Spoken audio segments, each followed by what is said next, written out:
mental health is normal. Everyone has mental health. Just like we all have physical health, we all have mental health. So we all are just taking care of that in the ways that we do that, and having regular conversations, just like we may do about other health concerns, as we do our mental health, is important. Awesome. I think we're live now. Hello, everyone, and welcome to this month's Public Health Roundtable discussion. We're excited every month for the discussion and for the topic, but especially this month. We've been chatting a little bit, getting kind of backstage, getting ready, and this is going to be a really good discussion. So I encourage you right now, if you're watching us live or even if you're watching the replay, go ahead and reshare this post because that'll serve it up to your network. I think people are going to want to join in on this conversation. We invite you to join us in the comments if you're with us live or watching the replay. And if we do share this on our podcast. So if you're listening to this on the podcast, we'll be sharing how to join the conversation with you as well.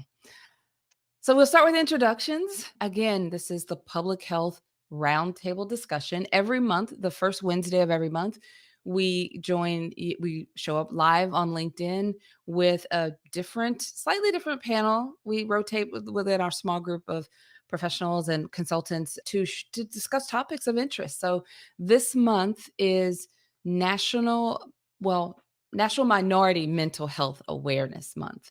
And I'm going to be sharing with you a little bit more about that because I went a little bit of a rabbit trail, kind of searching and preparing for the topic. So I'll share a little bit more about what that means and how we even got here. My name is Dr. Charlotte Huntley, and I'm the CEO of Dr. C.H. Huntley LLC, which is a consulting firm. We support large nonprofit organizations, specifically BIPOC organizations. So occasionally government agencies as well, but they are serving very genuinely interested in serving and supporting BIPOC communities. So that is Black, Indigenous, and people of color. Very passionate about this particular demographic. So it kind of adds to my excitement for this topic. But we essentially help them communicate their health information to the communities that they serve.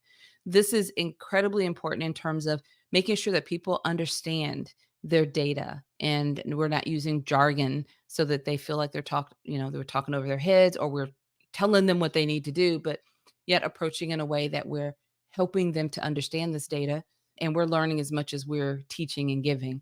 We're often invited to support tribal organizations, and we're just always excited to serve.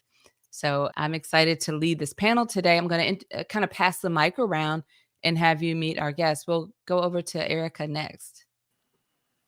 Hello, everyone. Thank you so much for having me today. I am Ericka Horne. I am the CEO and founder of AKCIRE Consulting. And with my business, we get the opportunity to work with nonprofit organizations, faith-based organizations, and a lot of youth mentoring organizations. And we provide health events, help them and support them with the health events that they're planning, whether it's a health fair or a panel discussion, or just bringing in health awareness and health education to the communities that they serve. So it's really an honor to be here. I'm really excited, especially about our topic, being a woman of color and talking about mental health. Also, as a mental health first aid instructor, being able to provide those services to the different organizations that I serve as well. So really excited to be here. Can't wait for us to continue the conversation. Thank you, Ericka. Let's go to LaShonda next. Introduce yourself and your business as well. Hello, my name is LaShonda Richardson. I am the CEO and founder of Emerge Public Health and Community Development. Emerge's mission is to educate, to motivate, empower, restore, grow, and evolve. And Emerge works with individuals, with businesses, and organizations to provide public health education and also to ensure that they have the resources that they need to make informed decisions about their health and wellness. Emerge also hosts, plans, and facilitates community events that provides that education resources for the communities and organizations that we serve. I am super excited to be here today, and I'm excited about continuing the conversation. Thank you, LaShonda. And Andrea, I was going back to Eric again. Andrea, introduce yourself as well as your business. Hi, everyone. It's so wonderful to meet you. My name is Andrea Lowe, and I am a partner and collaborator at Social Impact Studio Consulting. where we work with primarily small to medium-sized nonprofit and government agencies in the health and human services space to help increase their impact when it comes to strategic planning, policy development, and strategic program reviews. Our work is really focused on community-driven, community engaged, and community-led planning and policy development. And so we're really excited to be here today because when it comes to minority mental health, when I look at it, I think of the spaces that we create as well when we're doing our work. So looking forward to the discussion. Thank you, Andrea. As we were going through this, and I see we have some guests that are joining us live. Happy to see you as well. Please introduce yourselves in the comments. This is for even if you're watching the replay, do the same thing. That triggers a notification for us. We come back. I want to know who you are, where you work, who you serve, and we're on the panel, but we want to keep this live in the comments. So please introduce yourself in the comments as well. So I'm going to just take a moment. I do have a question for our panel that's going to, kind of jumpstart the discussion. But I thought it would be great to put a little bit of background to this awareness month. It was a little bit of a surprise to me as I was searching. This was earlier in the year and we realized it. I don't know, I guess I've stumbled over this in the past. But let me start with sharing the actual full name of the holiday or the awareness month is named after BB Moore Campbell National Minority Health or Mental Health Awareness Month. So I went down a rabbit trail I wanted to know more about this amazing woman that I kept um, getting glimpses of. But I found a short bio that I'd like to read and then also a quote. So, BB Moore Campbell was an American author, journalist, teacher, and mental health advocate who worked tirelessly to shed light on mental health needs of Black community and other underrepresented communities. She struggled to support her daughter, who battled with mental illness, and really a system that prevented her daughter from getting help that she needed, the support that she needed. So she founded NAMI Inglewood in a predominantly Black neighborhood to create a space that was safe for Black people to talk about mental health concerns. So that safe space is critical and important. I personally know what that is, and I almost kind of forget that some people don't have to worry about a safe space, but it's like that's really important. So that personally touches me to hear that in this context. So throughout her time as an advocate, Ms. Campbell made her way to DC. So on June 2nd of 2008, Congress formally recognized BB Moore Campbell's National Minority Mental Health Awareness Month to bring awareness to the unique struggles that underrepresented groups face in regard to mental illness in the US. So here's the quote that I'd like to read to you all. I'm going to share with you also where you can find this. But her quote says, "While everyone, all colors, everyone is affected by stigma. No one wants to say I'm not in control of my mind. No one wants to say the person I love is not in control of their mind. But people of color really don't want to say it because we already feel stigmatized by virtue of skin color or eye shape or accent. And we don't want any more reasons for anyone to say you're not good enough." That's really strong. That really resonates. And I think it really helps connect with, for me, it kind of reminds me of, like I said earlier, why I really focus on BIPOC communities and really wanting to serve and support.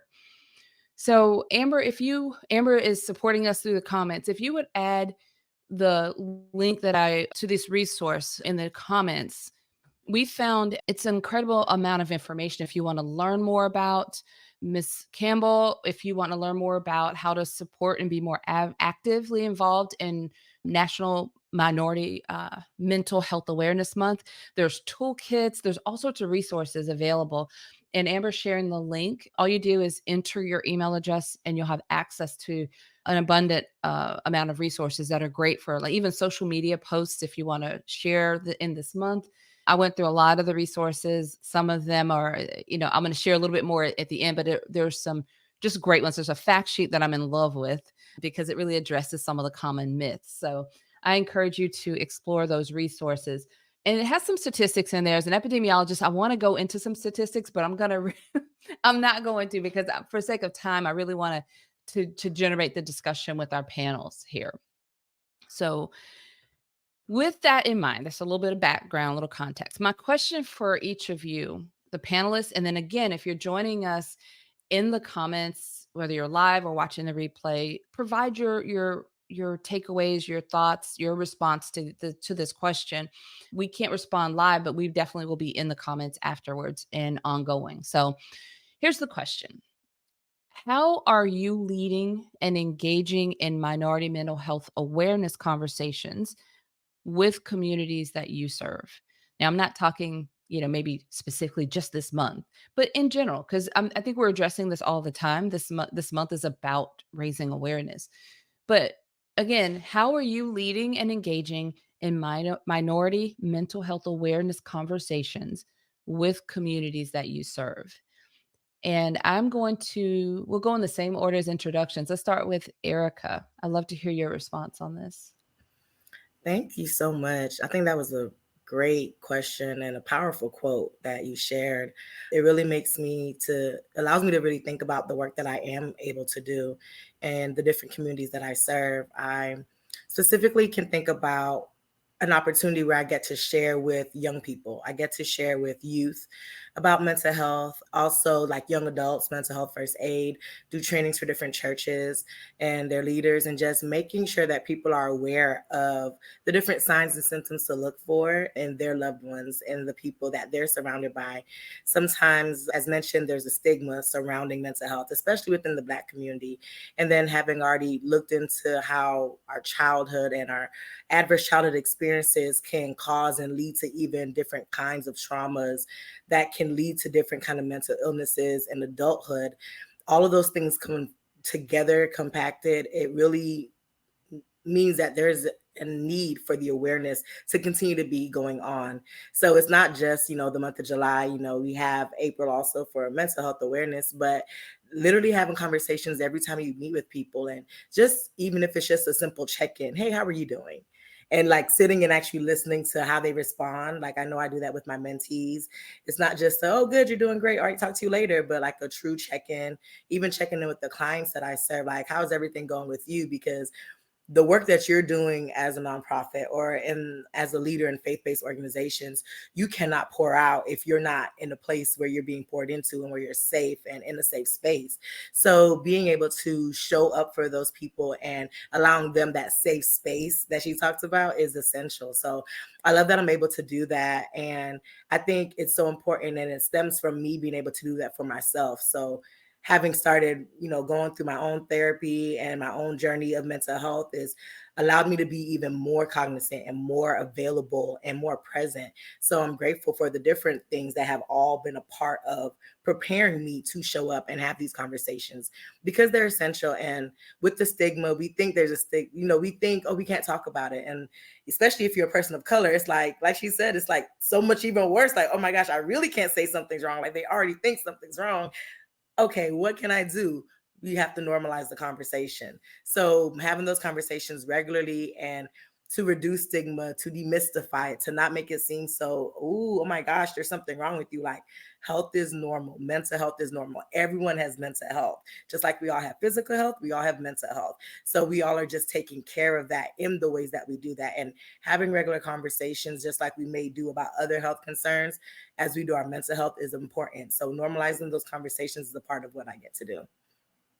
Yeah, absolutely agree with you. And I'm so glad you highlighted, that perspective, faith-based organizations. I grew up in the church, and I know that, in my Black family growing up, that was just we talked about almost everything else, but we didn't go there on mental health issues. That was just it just wasn't open for discussion.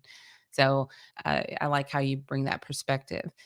LaShonda, how about you? What are your thoughts? How are you leading and engaging in mental or minority mental health awareness conversations with communities that you serve? Yes, so similarly to what Erica was saying, I think I read something about healing communities one conversation at a time.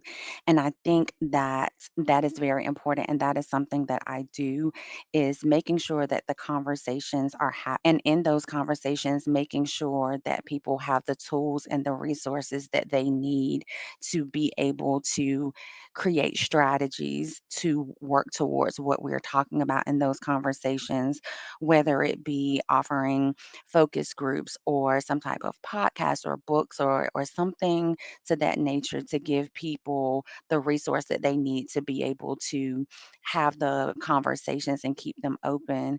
And when we were talking about, I know we were talking about Black families and things like that, growing up, you didn't talk about what happened at home. What happened in the house stayed in the house.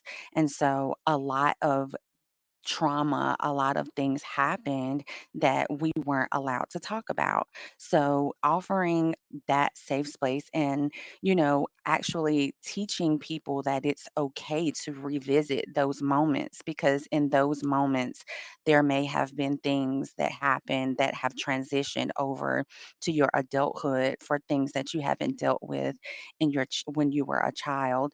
So just teaching people that it's okay to talk about those things, and giving them the resources on how to be able to open up and what to say, and no judgment, so that I've heard several times about that safe space, but creating safe space for people to talk, and then just letting people know that they aren't alone.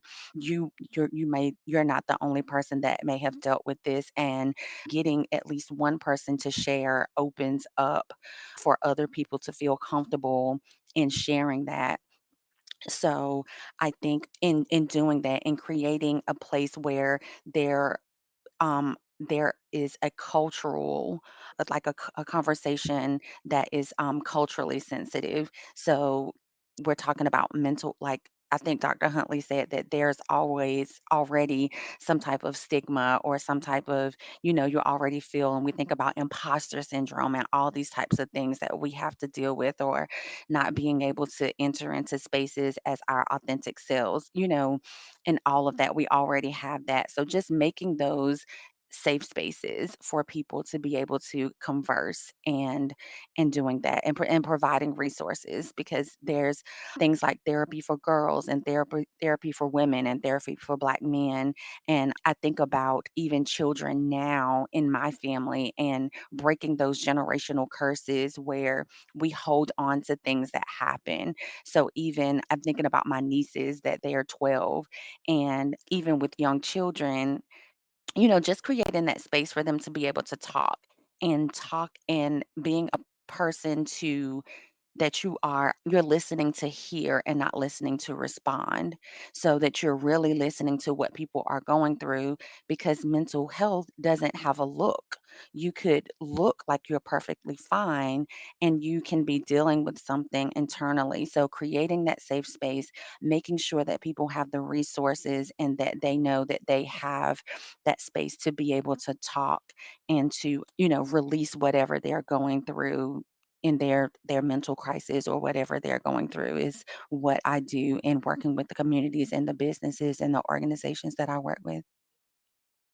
It's really wonderful, LaShonda. Thank you for everything you said, and especially like how you give a few examples, and then thinking about, like your nieces that are like 12. That's a very like that when you mentioned the girl at 12, we all of us are like, okay, we remember that point, and that's a very complicated step on the journey of life, right? So that's great. How about, and I'm loving the comments in the chat. I cannot wait to come back after we finish this and respond to all of you. So keep those conversations in the chat flowing. So definitely going to come back to you. So Andrea, same question for you. I'm looking forward to hearing your response. How are you leading and engaging in minority mental health awareness conversations with communities that you serve? Sure. So I would say two different ways. And the first is with and through my clients, and very similar to Erica and LaShonda, creating those spaces for conversation, those spaces for consideration, and making sure really everyone has not only a seat at the table, but has a voice that's heard in some capacity and can speak to what we're creating so that they everyone feels like, okay, yes, there's a piece of me in this. I'm bought in because you care.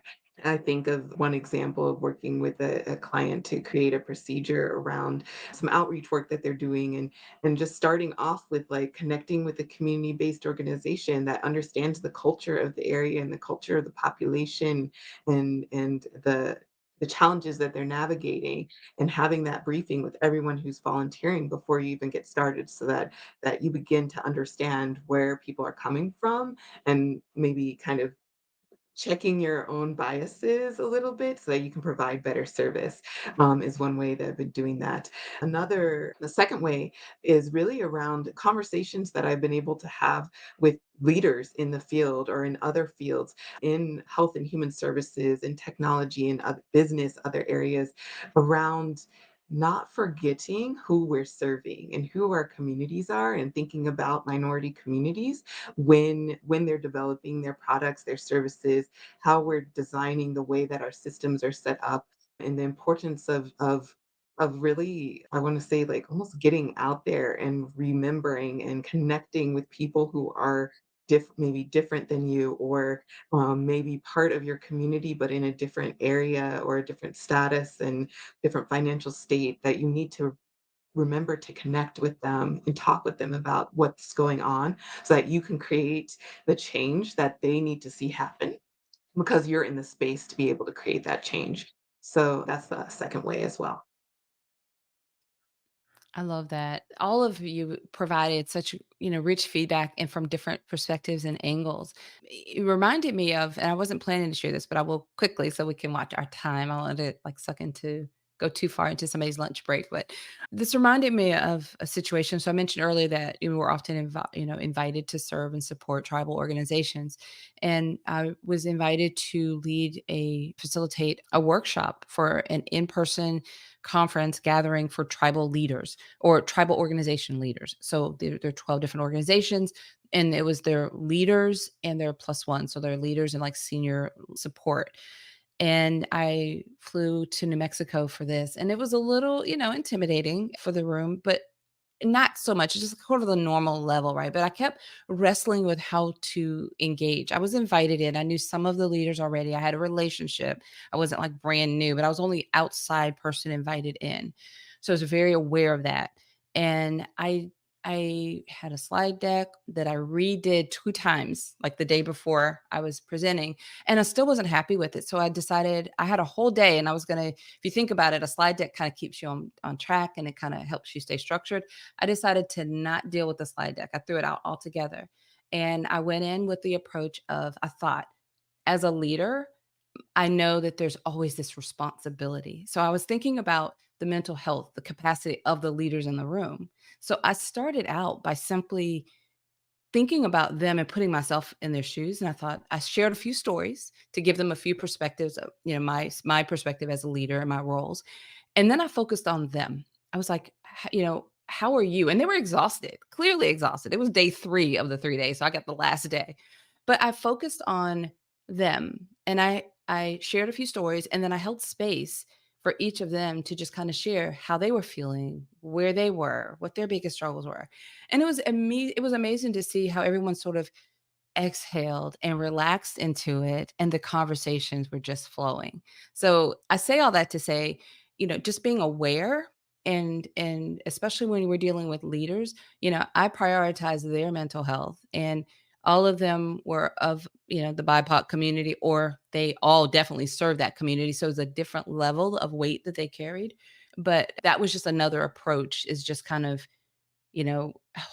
creating a space that maybe they had their notebooks ready, but I just, we're not going to do that whole thing. I could tell you 15 strategies that you could take back to work, or I could take this time and help you kind of exhale. And then, so anyway, that's a lot of good stuff shared here. we'll go around one more time because I want to give you all the opportunity to kind of heard from each other. And then I'll kind of go last with takeaways because I have like a different twist on how I want to wrap up today. But any, takeaways, final thoughts that you want to share, we'll just kind of go around. Same order. We'll start with you, Ericka. And so I'll try to be as brief as possible. I will say that this conversation just needs to continue. I really enjoyed listening and hearing everybody's perspectives and how the way that we are all able to hold space in our communities and in our businesses and in those that we're serving in our families, however way we're holding space, but just also encouraging others to continue to make space for that, being culturally competent to those that we're serving, actually listening to hear, listening to understand. Like those are key strategies and they really speak to the work that we're able to do. And I'm just really excited that as we continue to have these conversations and normalize the conversations around mental health, it'll be more normalized and, prayerfully we'll start seeing, statistics of illnesses and diseases and other situations begin to decrease as we're becoming a more healthy people overall. And that includes our mental health. Yeah, very well said. I agree with you on that. What about you, LaShonda? What are your takeaways or final thoughts? I definitely agree with continuing the conversation and also just sharing your experiences.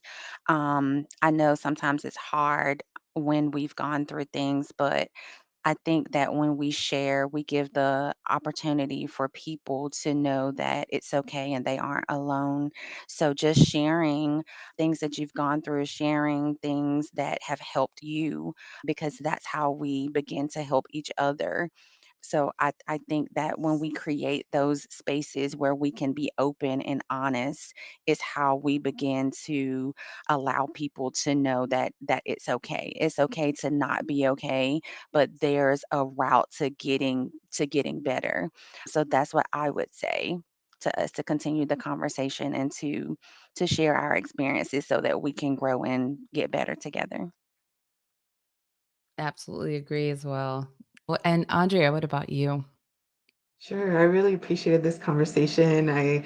For me, I think the takeaway is just the importance of minority mental health as its own, like, I don't want to say separate, but as a part of mental health, that there's so many special considerations there, but then also just the fact that it kind of is this reminder that there's so many strategies to support mental wellness in very, very different communities. And I think we need to remember that and continue to build on that and support it. And I love Erica. I'm going to play off your takeaway, just that it's part of our overall health and that we need to remember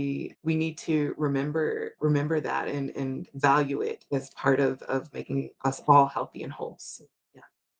Yeah, I love this. This has been a great conversation. I could keep going because I'm receiving so much goodness from this and I'm hoping that others are experiencing the same. I want to well, first thing I want to ask you to do is if you're watching this recording, you have all of our names right here. Make sure that you're connecting with us here on LinkedIn and so that we can follow each other and grow our networks. Share in the comments for sure. And if you're listening to the podcast, don't worry, I'll make sure our names are included and links to our LinkedIn so that you can connect as well. And then I want to share from that, all those resources, Amber has a link in the comments there. From those resources, the toolkit that I downloaded, the fact sheet is probably my favorite. And I haven't looked at everything in detail yet, but the fact sheet starts with BIPOC mental health myth busting. So they have basically taken about looks like six myths that we have. I could read them down, but I'll let you go get the fact sheet. But we've all heard them. But there's two I want to address here because it's come up in our conversation. And what they've done is taken the myth and then they rewrote it into affirmations. So I want to leave you with, as Ericka says, like a call to action at the end of this. So we're not just going to sit here and talk about, like, we had a great conversation, right? But I don't want to leave you just kind of like, well, what am I going to do now? We're talking about how it's been, but I feel like this is a great way to wrap up. It gives you some action items. So I'm going to just read these two, but like I said, you have access to getting the printout for yourself. So the first myth that I'm going to address is talking about my feelings and needing help is a sign of weakness. We've all heard that kind of thing. It says, I won't go into all the details of what they wrote, but that's the myth. But here's the affirmation.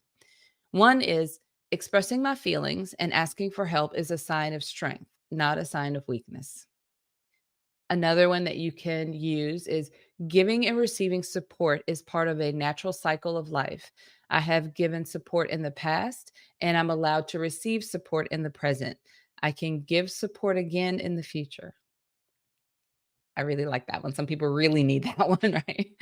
And then the second one that we absolutely touched on was what happens in the family should stay in the family. So when LaShonda said that, I thought that's exactly what this is like. I've definitely heard that. So what happens in the family should stay in the family.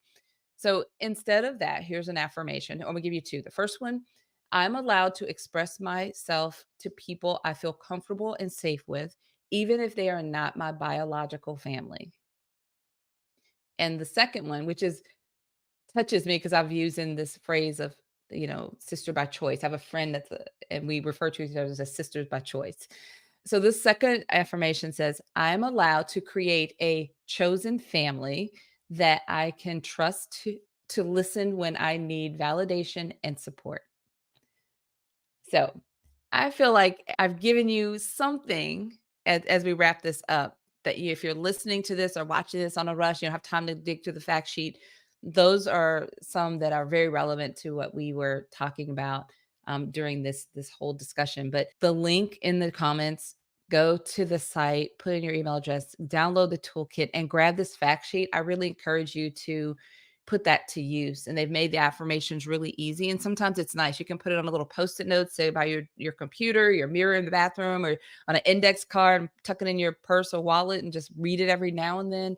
But these are just some small steps that you can take in that right direction. So thank you all for being on the panel with me today. This has been fantastic. Thank you all for joining us in the comments and watching the replay and listening to the podcast episode.